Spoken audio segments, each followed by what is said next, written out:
Une autre question, maintenant que Mme Thérèse Pakassa vient de répondre positivement à l'appel pressant de la base du parti, quelle est la prochaine étape?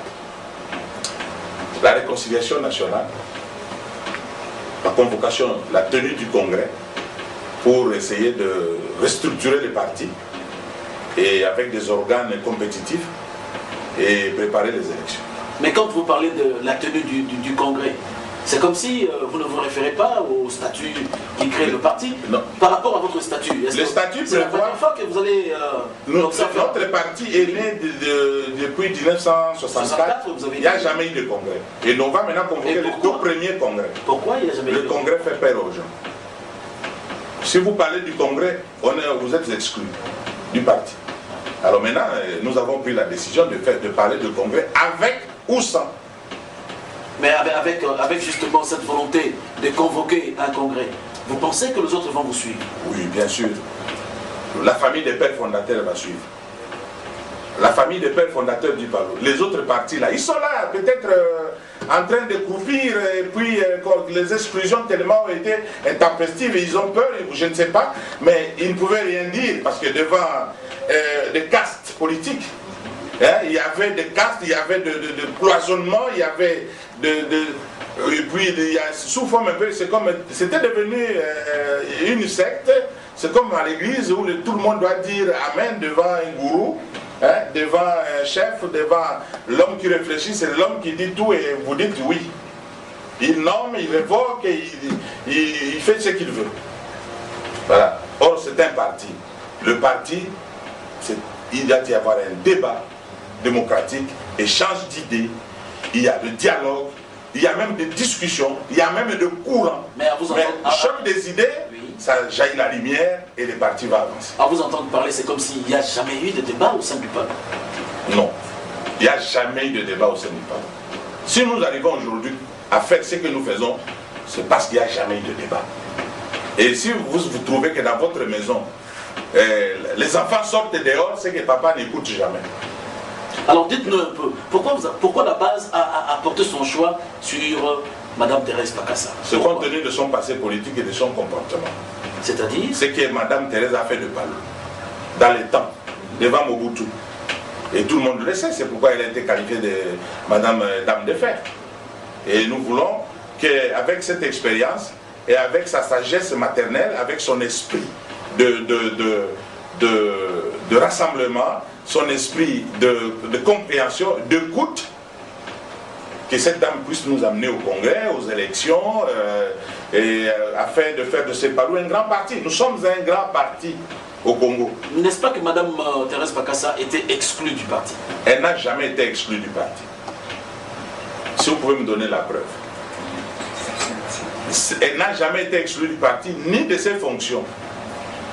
Parce que c'est Mme Thérèse qui faisait le tout, c'est elle qui a accueilli les patriarches, elle a hébergé les patriarches dans sa maison, avec sa famille, elle a tout fait. Nous avons la documentation conséquente pour justifier ce que nous déclarons maintenant.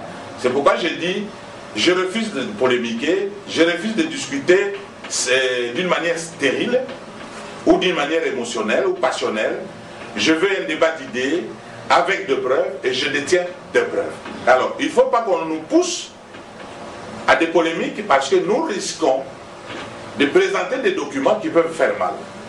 Alors nous refusons. Alors si Mme Thérèse n'a pas été exclue du parti, quel est le poste qu'elle occupait avant justement que la base que vous représentez puisse demander à Mme Thérèse Pakassa d'accepter Mme Pakassa est restée du parti. Mme Pakassa est restée une simple militante du parti après avoir été écartée malignement, d'une manière tendancieuse, d'une manière aussi complice ou quoi, je ne sais pas, funeste et nébuleuse du parti. Parce qu'on l'a trouvée peut-être gênante et rationnelle, on l'a trouvée source d'imagination et de fécondité pour que les partis aillent de l'avant. Et c'est ce qu'on a fait de ces partis qui marquent de pas, qui traînent les pieds et qui ne fait rien. Vous ne craignez pas que votre mouvement soit considéré comme un mouvement de frondeur? Exactement, c'est comme ça qu'on nous qualifie. des frondeurs. Nous ne sommes pas des frondeurs. Et même si nous étions des frondeurs, c'est-à-dire, si vous êtes dans la maison, il y a la mégestion, les enfants peuvent s'énerver. Et quand les enfants s'énervent, on les appelle des frondeurs? Non. Tout ceci est conséquence de la gestion du parti. S'il y avait une bonne gestion du parti, on n'arriverait pas à ces points. Ce sont des choses qui ne viennent pas de nous. Je dis bien, j'ai refusé de faire de polémique parce que je détiens des pétitions, des mémos, des documents de la base, des provinces, même, d'ailleurs, les camarades Mayobo ont été exclus. Oui, Mayobo. Oui, par la base et par le Sénat, notre comité exécutif national. Et quel a été le résultat? Tous les comités exécutifs ont été révoqués. La base, c'est-à-dire les secrétaires provinciaux ont été révoqués et on a fait table rase, tout le monde a été, même pas, je dis bien révoqué.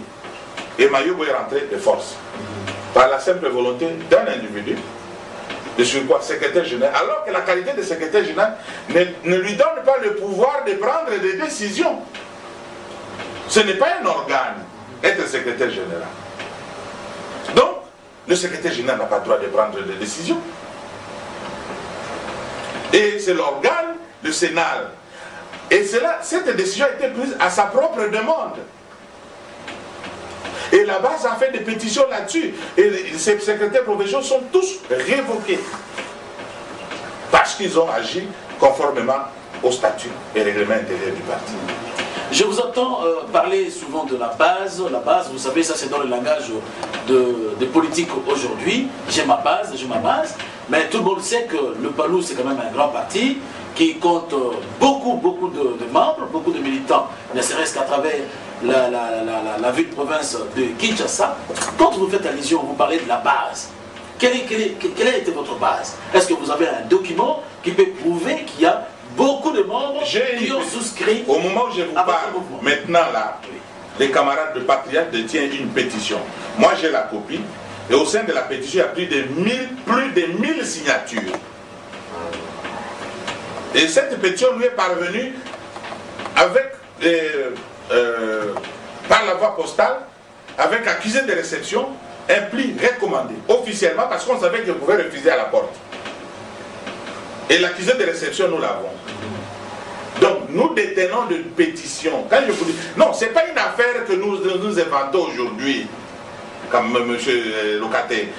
Nous détenons des documents, des mémorandums, des pétitions, tout ça là. Donc, il y a la révolte. Les gens sont fatigués. Il y a même ceux-là même qui ont commencé déjà à déchirer des cartes. Même dans sa même propre province de Bandundu. Et des gens qui se disent, non, en tout cas cette histoire, c'est un mirage, ce flou, on ne comprend plus rien. Les partis PALU, pour nous, ça n'existe plus. Nous ne voulons pas perdre ces militants. C'est pourquoi nous prenons le taureau par les cornes pour essayer de résoudre ce problème. Afin de récupérer nos militants et leur donner l'espoir de vivre et l'espoir de continuer à militer dans notre grand parti. Alors vous venez de dire qu'après l'acceptation par Mme Thérèse Pakassa, l'acceptation du poste lui proposé par la base, c'est les congrès qui va suivre. Oui. Alors quel est le sort réservé à ceux qui ne vont pas suivre votre courant? Ceux qui ne vont pas suivre notre courant, ils ne s'en prendront qu'à eux-mêmes. Nous, on ne va pas les révoquer. Ok? Vous savez, quand les trains quittent Kinshasa pour Matadi, et que vous dites, moi, je ne peux pas suivre, vous raterez les trains. Mais ceux qui est prudent, qui comprend les choses, les avertit. Hein, comme on dit, les illuminés, les gens qui voient l'avenir, ils doivent courir et monter à bord. S'il faut discuter, ils vont discuter dans les trains. Mais si vous dites non, moi je ne discute pas, je n'accepte pas, ce n'est pas bon, mais vous restez. C'est ça la politique. On ne court pas derrière la politique. On se met dans la politique. Et si vous cherchez à courir, alors il faut avoir une vitesse olympique. Sinon, le train sera plus rapide que vous. Donc, ces gens-là, ils doivent nous rejoindre. Il n'y a pas de division. Nous pouvons discuter avec eux. Nous pouvons chercher des compromis pour sauver le grand PALU.